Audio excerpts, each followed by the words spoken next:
President గారు అయినటువంటి pastor G Bhagavanth దాసాయి గారు వారు మన మధ్య నుండి ఎంతో ఆశీర్వాదకరము.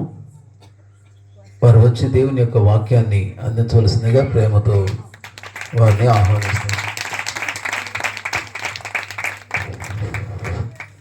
మన ప్రభువును రక్షకుడైన యేసుక్రీస్తు పరిశుద్ధ నామమున కుడి ఉన్న మీ అందరికీ ప్రభు పేరిట వందనాలు చెల్లిస్తున్నాను.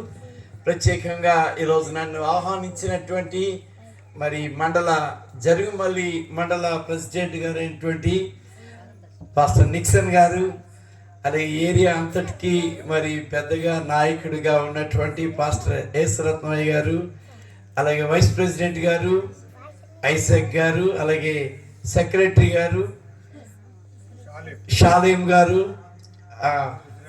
ట్రెజరర్ గారు కొర్నేలియా గారు, ఇక ఉన్న దైవజనులందరికీ, నా హృదయపూర్వక జాకోబాయ్ గారికి, అందరికీ, మాధవరావు గారికి, సిఎన్ రాజు గారికి, మీ అందరికీ నా హృదయపూర్వకమైన వందనాలు. మంచిది, రాత్రి దేవుని యొక్క వాక్యాన్ని అందించాలని ఆ దేవుడు నాకు ఇచ్చిన అవకాశం బట్టి నేను దేవునికి కృతజ్ఞతాస్తుతులు నేను చెల్లిస్తున్నాను. దేవునికి స్తోత్రం కలుగును గాక. హల్లెలూయా. అందరూ ఒకసారి దేవుని స్తోత్రం చేద్దాం. హల్లెలూయా. కొన్ని సంవత్సరాల క్రితం ఇక్కడ పాస్టర్ యాకోబయ్య గారు ఉండేవారు. యాకోబయ్య గారు నేను కలిసి రూబెనయ్య గారితో ఉన్నప్పుడు ఈ స్థలంలో దేవుని సేవలో పరిచయంలో వాడబడతాం. మిమ్మల్ని అందరిని చూడడం నాకు ఎంతో సంతోషంగా ఉంది. నిక్సన్ పాస్టర్ గారు నాకు ఫోన్ చేయగానే నాకు చాలా సంతోషమైంది. వెంటనే నేను చూడాలి, ఇక్కడ ఈ ప్రాంతంలో ఈరోజు దేవుని వాక్యం అందించాలి అని నేను ఆశపడి ఉన్నాను. అయితే దేవుడు నాకు ఇచ్చిన అవకాశం బట్టి నేను మీకు ఒక చిన్న వర్తమానాన్ని చెప్పడానికి ఇష్టపడుతున్నాను. పిల్లలు చాలా చక్కగా వాళ్ళు డ్యాన్స్ వేశారు, పాటలు పాడారు, చాలా హుషారుగా చేశారు. దీని అంతటికీ ఎవరో ఒకరు కారకులై ఉండాలి. ఎవరు వాళ్ళని తర్బీదు చేశారు? ఎవరు చేశారు తర్బీదు?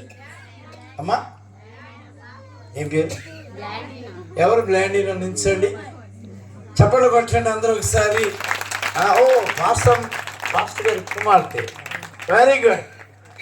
కూర్చోమ్మా. Thank you.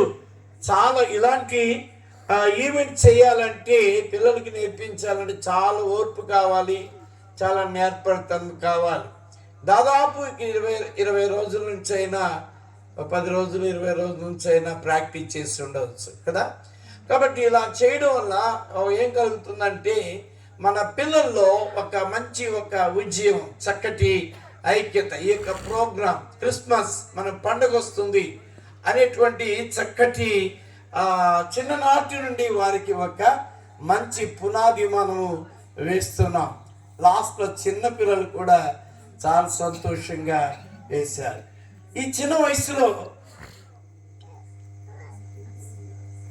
బిడ్డలు చేస్తూ కార్యక్రమాలు చేస్తూ, నేను కూడా చిన్నప్పుడు సండే స్కూల్లో ఇట్లాగే మీకులాగే డ్యాన్స్లు వేసి చక్కగా పాడుకుని చేస్తా పెద్దవాళ్ళం అయ్యాం. నేను పెద్దవాళ్ళు అయిన తర్వాత కొంత స్నేహమును బట్టి క్రైస్తవులం అయినప్పటికీ, స్నేహాన్ని బట్టి ఏమైపోయిందంటే నా మార్గం అంతా కూడా ప్రక్క ద్వారాకి వెళ్ళిపోయి సాతాను యొక్క మార్గంలోనికి, చెడు వ్యసనములకు నా జీవితం నెమ్మదిగా ప్రక్కకి వెళ్ళిపోయింది.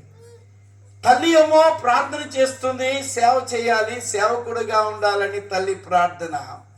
నా స్నేహితులతోటి నా జీవితం ఎలా ఉందంటే, నా ఇష్టానుసారమైనటువంటి జీవితంతో నేను వెళ్ళిపోతూ ఉన్నాను.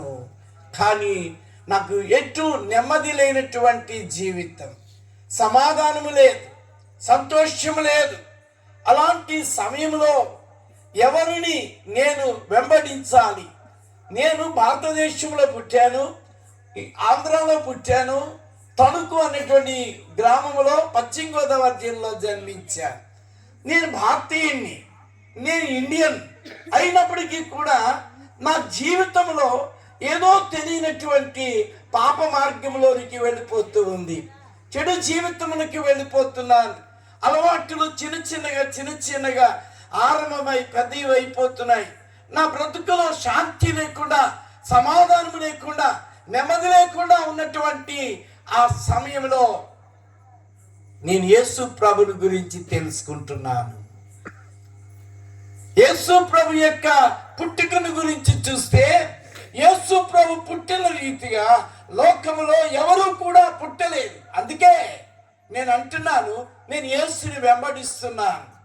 Although I'm a Indian, but I'm following Jesus. ఎందుకయ్యా అంటే ఆయన జీవితము చాలా ఉన్నతమైనది, అది పవిత్రమైనది, అది పరిశుద్ధమైనది. యేసు ప్రభు వారి యొక్క పుట్టిక చూస్తే పాపము లేనటువంటి పుట్టిక లోకములో ఎవరికైనా ఉందా అంటే ఆ పుట్టిక చరిత్రలో ఎక్కడ చూసినా, ఏ దేశంలో చూసినా, ఎక్కడ చూసినప్పటికి కూడా ఎక్కడ కూడా లేనటువంటి చరిత్ర యేసు ప్రభు యొక్క ఆ చరిత్ర. ఆయన పుట్టక ముందే ప్రవక్త అయినటువంటి యెషయా 712వ సంవత్సరంలోనే ఆయన ప్రవచించాడు. కన్యక గర్భవతి కుమారుని కరుణు. కన్యక గర్భవతి అవుతుందా?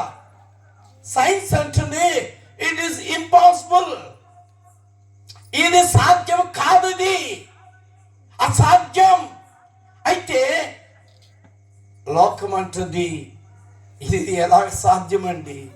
సైన్స్ అంటుంది, ఎవరు చెప్పినా కూడా, డాక్టర్స్ని అడిగినా ఇది అసాధ్యం అంటుంది.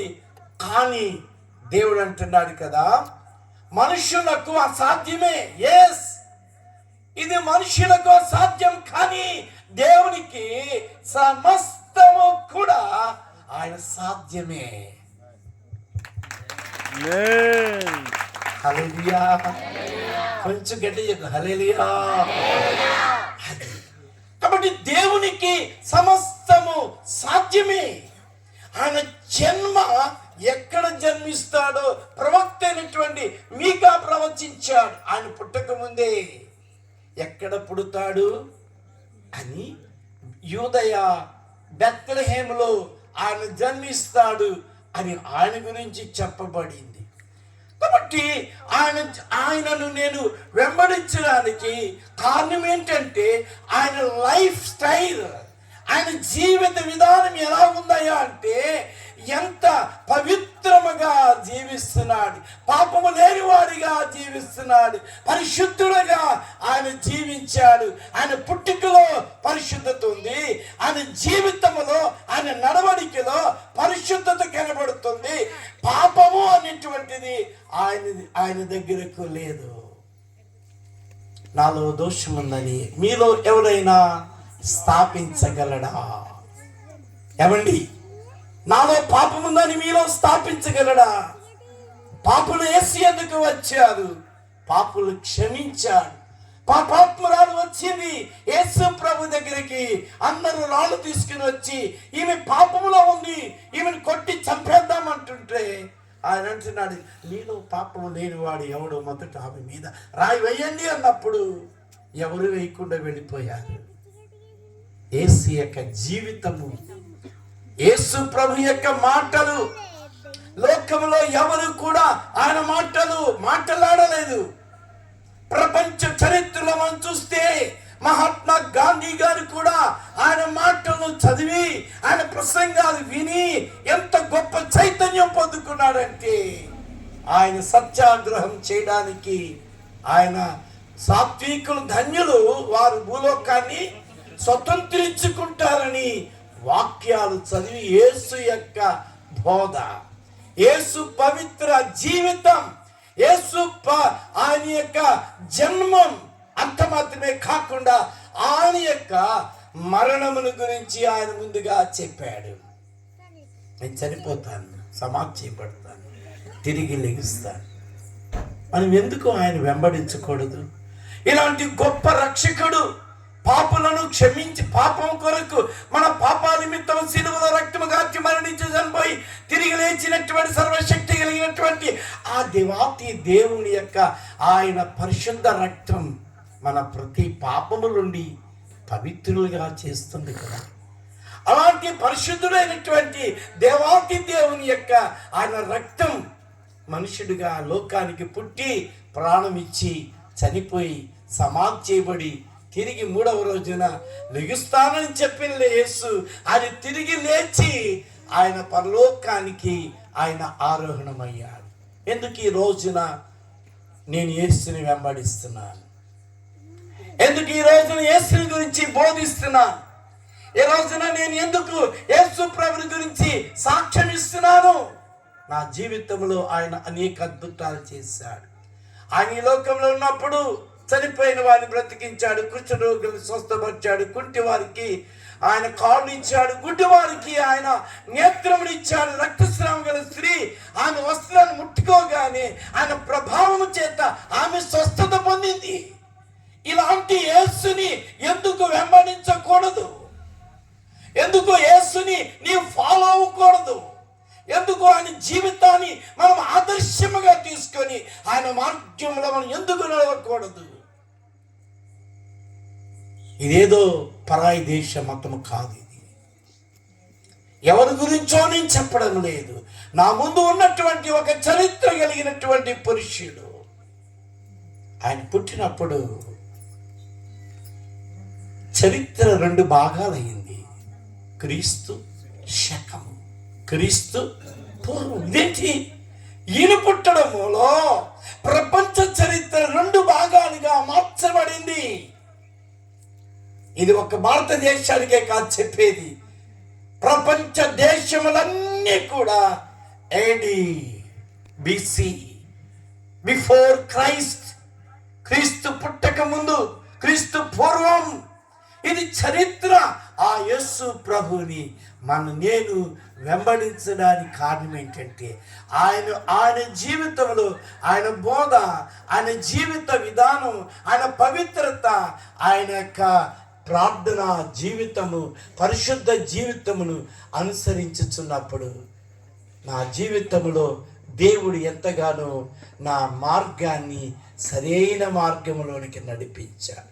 ఒకప్పుడు నేను వంకరమైన మార్గంలో నడుస్తున్నాను. పనికిరాని జీవితంలో నా జీవితం వెళ్ళిపోతుంది. ఆశీర్వాదము కాదు, దీవెన కాదు, సంతోషం లేదు, శాపము, దరిద్రము, జీవితం అంతా కూడా నాశన కూపములోకి వెళ్ళిపోయి జీవితంలో భయంకరమైనటువంటి ప్రవర్తనగా నా జీవితం మారుతున్నప్పుడు యేసయ్య మాట విన్నా. యేసయ్య మాట చెప్తుంటే వింటూ ఉన్నాను. నా కళ్ళలోంచి కన్నీళ్లు కారిపోతున్నాయి. నేను ఏడుస్తున్నాను, ప్రభువా నన్ను క్షమించు నాయన.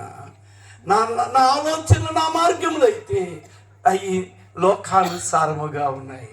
కానీ యేసు మాట విన్నప్పుడు నా హృదయము మార్చబడింది. నేను ఏడుస్తున్నాను. అలా కూర్చున్నాను, వాక్యం వింటున్నాను, పెద్దగా ఏడుస్తున్నాను. ఆ యవనస్తుల కూటమిలో యవనస్తుడిగా ఉన్నప్పుడు వాక్యం వింటుండగానే నా పాపములన్నీ నేను ఒప్పుకున్నప్పుడు నా హృదయంలో దేవుడు ఒక గొప్ప శాంతి, సమాధానం, నా హృదయంలో గొప్ప ఆనందం. ఇదేదో నేను క్రైస్తవుడిగా అయ్యి ఇలా పాస్టర్ అవుతాను, వాక్యం చెప్తాను, ఊరు వెళ్తాను అని చెప్పడానికి నేను వెళ్ళలేదు. నేను జస్ట్ ఆ విజయవాడలో మీటింగులు అంట, ఆ వాక్యం ఏదో విజయవాడ ఎప్పుడు చూడలేదు కదా, మాది ఏలూరు, విజయవాడ వెళ్దామని వెళ్ళాను. కానీ వాక్యం వింటుండగా నా జీవితంలో నేను చేసిన రహస్య పాపాలు, నేను చేసినటువంటి నా ఆలోచన మంచివి కాదు, నా తలంపులు మంచివి కాదు, చెడు జీవితంతో ఉన్నటువంటి నా జీవితానికి నాకు దేవుడు వెలుగు అనుగ్రహించాడు. నా చీకటి బ్రతుకు నుండి ఆయన నాకు వెలిగించాడు. నా శాపకరమైన జీవితం నుండి ఆశీర్వాదమును దేవుడు నాకు అనుగ్రహించాడు. భయంకరమైన ఘనాంధకరపు చీకటి జీవితము నుండి ఆయన నాకు వెలుగు ప్రసాదించాడు.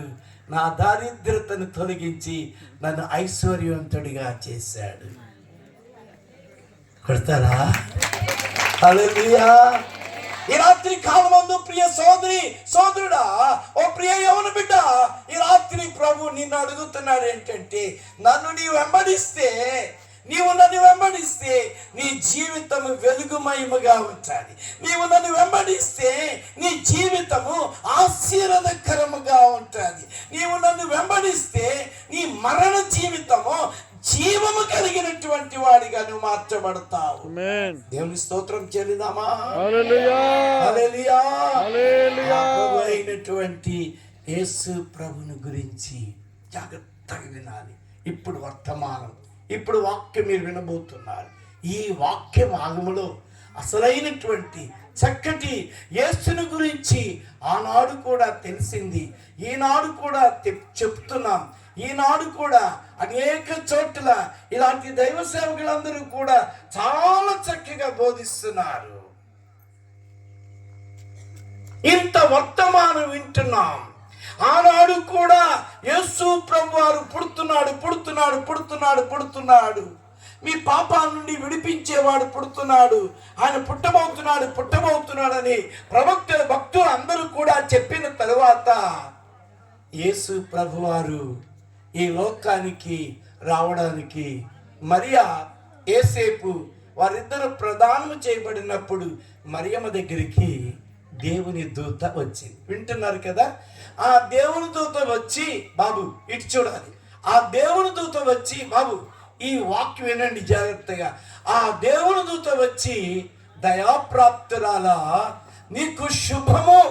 బాబు నువ్వు కూడా కూర్చోవాలి, నాకు అవసరం నువ్వు. ఓకే, త్వరగొచ్చి. కాబట్టి ఆ దయాప్రాప్తురాలా నీకు శుభము అని చెప్పి, ఏంటండి ఆ శుభవర్తమానం అంటే? ఇదిగో లోకరక్షకుడైనటువంటి, పాపమును విమోచించేటువంటి, పరిశుద్ధుడైనటువంటి దేవాకి దేవుడే భూలోకానికి నరవతరం ఎత్తి నీ గర్భములోనికి రావాలని ఇష్టపడుతున్నాడు. నీవు యాక్సెప్ట్ చేస్తావా? నీవు అంగీకరిస్తావా? అంటే ఇది నాకెలా జరుగుద్ది? నేను కన్యకను కదా, నాకు ప్రధానమే అయింది, కానీ ఏ పురుషుడితో కూడా అస్సలు టచ్ చేయలేదే. నాకెలా సంభవిస్తుందంటే సర్వోన్నతుని శక్తి నీ మీదికి వస్తుంది. అప్పుడు నీ గర్భములో ఆ పరిశుద్ధుడు జన్మిస్తాడు. ఆ పరిశుద్ధుడు ఈ లోకానికి రక్షకుడుగా రాబోతున్నాడు అని దేవుని దూత చెప్పగానే ఈమె వింది. మరియమ్మ విన్నది.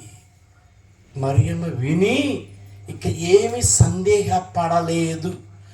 ఏ డౌట్ లేదు. There is no doubt. ఇమ్మీడియట్గా ఎస్, నేను దాన్ని యాక్సెప్ట్ చేస్తున్నా, నేను ఆయనను అంగీకరిస్తున్నాను, ఆయన నా గర్భంలోనికి రావడానికి ఇష్టపడుతున్నాను. నా పెళ్లి విషయం పక్కన పెట్టండి, నా జీవితం ఏమైనా సరే లోకరక్షణ కొరకైనటువంటి యేసు ప్రభు రక్షకుడి లోకంలో పడుతున్నాడంటే నేనెందుకు కాదంటాను? నా జీవితం ఏమైపోయినా, నా పెళ్లి ఏమైనా అవ్వకపోయినా, అది ఏమైనప్పటికీ కూడా ఆ లోకరక్షకుడు నా గర్భంలోకి వస్తున్నాడని. కానీ ఆ మరియమ్మ ఎస్, ఆ మాట వినగానే ఎస్. ఈ రోజు దేవుని మాట వింటున్నావు, కానీ నీవు దేవుని వాక్యాన్ని అంగీకరించకుండా ఇన్ని సంవత్సరముల నుండి నీ జీవితమును నీ వ్యర్థము చేసుకుంటున్నావు. మరియా ఒక్క క్షణమే తన డిసిషన్ తీసుకుంది. ఈ రాత్రి వాట్ అబౌట్ యువర్ సెల్ఫ్? నీ గురించి నువ్వేమనుకుంటున్నావు? నీ గురించి నువ్వేం తలంచుకుంటున్నావు? యేసుని గురించి వింటున్నావు, యేసుని నీ హృదయంలో చేర్చుకోవడానికి ఇష్టపడుతున్నావా? యేసుని గురించి వింటున్నావు. ఆ మరియా విన్నది. యేసేపుతో కూడా దేవుని దూత వచ్చి చెప్పింది. వెంటనే యేసేపు కూడా ఏం చేశాడు తెలుసా? యేసేపు కూడా అంగీకరించాడు. ఓకే, అదిగో నీవు ప్రదానం చేసుకున్నటువంటి ఆమె గర్భవతి అయింది, పరిశుద్ధురాలు ఆమె, పాపము లేనటువంటి స్త్రీ. దేవాతి దేవుని యొక్క శక్తి ఆమెను క్రమింది. పుట్టబోతున్న బిడ్డ పరిశుద్ధుడు. చూడండి ఎంత చక్కటి బొమ్మ వేశారు ఇక్కడ. Very good. అద్భుతమైనటువంటి స్త్రీ ఆమె. వెంటనే యేసేపు కూడా అంగీకరించాడు. వింటూ ఉన్నారు, సంవత్సరాలు వాక్యాలు వింటున్నాం. జీవితంలో మార్పు ఉందా? జీవితంలో యేసు ఉన్నాడా? మన నడకలో, మన పడకలో, మన మాటలో, మన జీవిత విధానంలో యేసు ప్రభు మన జీవితంలో ఉన్నాడా? యేసు లేని జీవితము, యేసు లేని క్రిస్మస్, కిస్మిస్, యేసు ప్రభు లేనటువంటి క్రిస్మస్. ఎన్ని బట్టలు ఉన్నా, ఎన్ని వస్త్రాలు వేసుకున్నా, ఎంత పిండి వంటలు వండినా, ఎన్ని చేసుకున్నా, అవును కదండి. ఈ మేము కూడా చాలా, మా అమ్మగారు వాళ్ళు మంచి మంచి కుండల నిండా అరుసులు చేసేవారు, డోనస్లు చేసేవారు, ఏంటివి రోజులు చేసేవారు, జంతుకులు చేసేవారు. ఓ పండగ పండగ పండగ పండగ. మంచిదే. ఈ రోజున యేసు లేని పండగ, సంతోషము లేని పండగ, ఆనందము లేనటువంటి పండగ. ఒకవేళ ఏమీ లేకపోయినా, నీ ఇంట్లో దరిద్రతగా ఉండి, ఒకవేళ పండగకి పిల్లలకి బట్టలు కొనడానికి కూడా డబ్బులు లేక, మేము మొట్టమొదటిగా సేవలో వచ్చినప్పుడు మా పాపకి 25 రూపాయలు గౌను కొనటానికి కూడా నా దగ్గర డబ్బులు ఉండేవి కాదు. మా ఎవరికి బట్టలు లేకపోయినా నాకు ఒక్కగానొక్క పాప పుట్టింది. ఆ పాపకి చిన్న గౌను ఆ రోడ్డు పక్కన ఆ బాప్టీ చర్చి దగ్గర అలా వేసేవారు, కువ్వలు వేసేవారు. ఎంత అంటే 25 రూపాయలు గౌను తీసుకుని బిడ్డకి వేసుకునేవాడు. దేవుడు మమ్మల్ని విడిచిపెట్టలేదు, దేవుడు మమ్మల్ని విడిచిపెట్టలేదు. ప్రభుని గురించి చెప్తున్నాము, ప్రభుని గురించి సేవ చేస్తున్నాము. దేవుని యొక్క సేవలో, పరిచర్యలో చేస్తూ ఉండగా ఆయన మా జీవితాలని కూడా ఆస్వాదించాడు. ఏ రోజున నీ జీవితం ఆస్వాదించబడిందా? ఈ రాత్రి కాలమందు దేవుడు నీ కుటుంబాన్ని దీవించాడా? నీ కుటుంబంలో ఇంకా శాపం ఉందా, పాపం ఉందా? నీ జీవితంలో అసమాధానంతో శాంతి లేకుండా ఉంటే ఈ రాత్రి యేసు ప్రభు నీ జీవితంలోకి వస్తే నీ జీవితము ఆ గొప్ప ఐశ్వర్యము దేవుడు ఇస్తాడు. ఆయన ధనవంతుడై ఉండి మన కొరకు ఆయన దరిద్రుడయ్యి, ఆయన దారిద్ర్యము వలన మనలను ఆయన ఐశ్వర్యవంతులుగా చేశాడు. చప్పట్లు కొట్టి, ప్రభువా నన్ను ఐశ్వర్యవంతులుగా చేయడానికి ఈ లోకానికి దిగి వచ్చిన దేవుడు. యేసు లోకానికి ఎందుకు వచ్చాడంటే ఆయన మన పాపములు తీసివేసి, మన శాపములు కొట్టివేసి, మన దారిద్ర్యత తీసివేసి మనను ధనవంతులుగా చేయటం కొరకు. నువ్వు ధనవంతులు అయింది దేని కొరకు అంటే దేవుణ్ణి మహిమపరచు, ఆ యేసుని గురించి సాక్ష్యమి. ఒకప్పుడు మా కుటుంబాలు పేదరికములో ఉండేవి, దిక్కులేని వారు, ఎంతో అందరూ బట్టలు వేసుకున్న బట్టలు లేనటువంటి, కొత్త వస్త్రాలు లేనటువంటి దారిద్రత. కానీ నా దేవుడు ఎంతో మందికి ఇప్పుడు వస్త్రాలు ఇచ్చేవారిగా దేవుడు చేశాడు. ఎంతో మంది విధవరాళ్ళకు బట్టలు పెట్టడానికి దేవుడు కృప చేస్తున్నాడు. కారణం ఏంటంటే తెలుసా? ఆ యేసుని నా హృదయంలో నేను అంగీకరించాను. ఆ యేసు ప్రభువా నా హృదయంలోకి రా అంటే వస్తాడు. వచ్చిన తర్వాత ఎలాగ నడవాలో చెప్తాడు, అలాగే నడవాలి. అది చూడొద్దు, అది చెయ్యొద్దు, అది మాట్లాడొద్దు. ఆ జీవితం నీ పాప జీవితమును స్వస్తి చెప్పి పవిత్రమైనటువంటి పరిశుద్ధమైన జీవితం యేసు వలె నడుచుటకు నీవు సిద్ధపడినట్లయితే యేసు నీలో ఉంటాడు. ఆయన నడిపిస్తే ఆయన నిన్ను ఉన్నతమైన స్థితిలోనికి తీసుకొస్తాడు. కాబట్టి మొట్టమొదటిగా యేసు ప్రభువారు మరియమ్మ గర్భం దగ్గరికి, ఆ గర్భంలోనికి వచ్చినప్పుడు ఆమె తెలియగానే ఆమె ఓకే ప్రభువా నా గర్భంలోనికి రా. ఆ తర్వాత యేసు ప్రభువారు బెత్లెహేములో పుట్టాడు. ఆయన బెత్లెహేములో పుట్టక ముందు ఆ బెత్లెహేము అనేటువంటి గ్రామానికి యేసేపు మరియాలు ఇద్దరు కూడా వెళ్తున్నారు. ఎలాగ వెళ్తున్నారు? నిండు చూలాలు మరియమ్మ తల్లి నడవలేక సుడివడి పోయనయ్యా. నిండు చూలాలు మరియమ్మ తల్లి నడవలేక సుడివడి పోయనయ్యా. దిక్కుపోతగా యేసయ్యా పశువుల పాటలు కరుణించి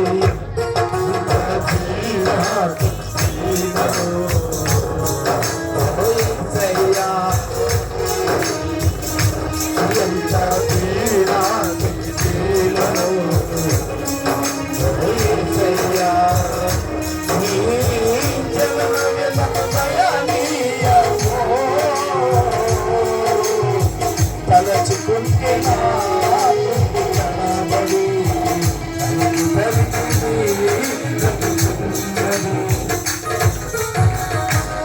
ఎంత దీనా దీనము యేసయ్యా సల్లగాలిలో సాటులు లేక నలుమూలలో తల్లి పుట్టనయ్యా సల్లగాలిలో సాటులు లేక నలుమూలలో తల్లి పుట్టనయ్యా పసి కందువయ్యో యేసయ్యా నీ ఒడిలో భవనించేయ్యా అయ్యప్ప నీ రాతి చెప్పరందరూ నీ రాతి దీనము యేసయ్యా హల్లెలూయా కొంచెం చెప్పడం గట్టి హల్లెలూయా అరే ఇంకా బాగా చెప్పాలి హల్లెలూయా yes అంత ధనవంతుడై ఉండి దీనాతి దీనుడిగా లోకానికి ఆయన తను తాను తగ్గించుకున్నాడు. ఎందుకో తెలుసా? నిన్ను నన్ను మమ్మల్ని హెచ్చించడానికి ఆయన దిగి వచ్చాడు. ఆ యేసుని గురించి తెలుసుకున్నటువంటి నీవు నేను ఈ రోజున ఏం చేస్తున్నావు? ఆయన అంగీకరిస్తున్నావా? మరియమ్మ అంగీకరించింది, యేసేపు అంగీకరించగానే ఆ గర్భవతి అయినటువంటి ఆ మరియను తీసుకుని వెళుతూ, ఏమండి నా భార్య నిండు చూడాలయ్యా, కొంచెం సత్రంలో స్థలం ఇస్తావా? పోవయ్యా, అక్కడేం ఖాళీ లేదు, పో ఖాళీ లేదు, వెళ్ళిపో. నిజముగా ఒక మంచి ఛాన్స్ ఆ యొక్క సత్రమధికారికి ఇచ్చాడు. ఎందుకో తెలుసా? ఆ సత్రములోనే యేసు ప్రభు పుట్టి ఉంటే, ఆ సత్రములోనే ఆయన జన్మించి ఉంటే, ఆ సత్రానికి ఈ రోజున యేసు జన్మస్థలం అని పేరు వచ్చేది. హల్లెలూయా హల్లెలూయా. అందరూ అది ఎవరు సత్రమో ఆ సత్రం దగ్గరికి వెళ్ళేవాడు. ఎవరు వెళ్ళినా, ఎన్ని దేశాల నుండి వెళుతున్నా, ఎన్ని విమానాల మీద వెళ్ళినా, అమ్మో ఈ సత్రం ఎవరిది? ఫలానా అయింది, అబ్బో ఈ సత్రం యేసేకి ఇచ్చాడంట అనుకునేవాడు. సత్రము యజమాని హీ మిస్డ్ హిస్ ఛాన్స్. అతడు తన యొక్క అవకాశమును పోగొట్టుకున్నాడు. ఈ రోజు నీకు అవకాశము దేవుడిస్తున్నాడు.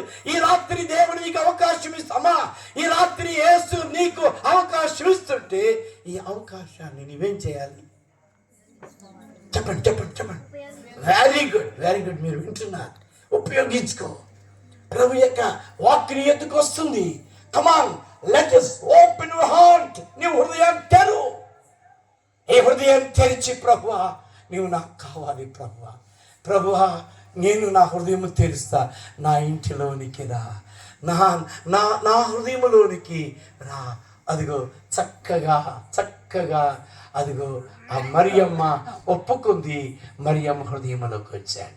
నెంబర్ ఆ యొక్క సత్రమధికారి అయితే ఒప్పుకోలేదు. నెక్స్ట్ హేరోదుకి తెలిసింది ఈ మాట. హేరోదు అంటున్నాడు, అరే యూదులకు రాజుగా పుట్టినవాడు ఎక్కడ ఉన్నాడు? అయ్యా బాబు, ఎక్కడ పుట్టాడయ్యా? అరే ఇదేంటి? రాజుకు వచ్చింది ఛాన్స్. ఆయన దర్శించడానికి, యేసుని దర్శించడానికి హేరోదు మహారాజుకి తెలిసింది. కానీ ఆయన ఏమనుకున్నాడు? అరే నేనే రాజు అయితే ఇంకెవర్రా పుట్టాడు? ఇదేంటి రాజుగా పుట్టాడేంటి? రాజుగా పుడతాం ఏంటండి? రాజుగా పుడతాం ఏంటి? రాజుగా పుట్టి పెరిగి పెద్దవాళ్ళు అయ్యి యుద్ధాలు చేసి రాజ్యాన్ని స్థాపించేవాడు ఉంటాడు. కానీ పుట్టుకతోటే రాజుగా పుట్టాడంట. ఈ రాజా రా బాబు అనుకున్నాడు. అవకాశం దొరికింది, కానీ అవకాశాన్ని ఏం చేసుకున్నాడు? హేరోదు ఏం చేసుకున్నాడు? పోగొట్టుకున్నాడు. ఆలోచించారు, ఇదేంటిది? ఈయన రాజు పుట్టడం ఏంటండి? పుట్టి పెరిగి రాజులయ్యేట సహజము, రాజుగానే ఉదయి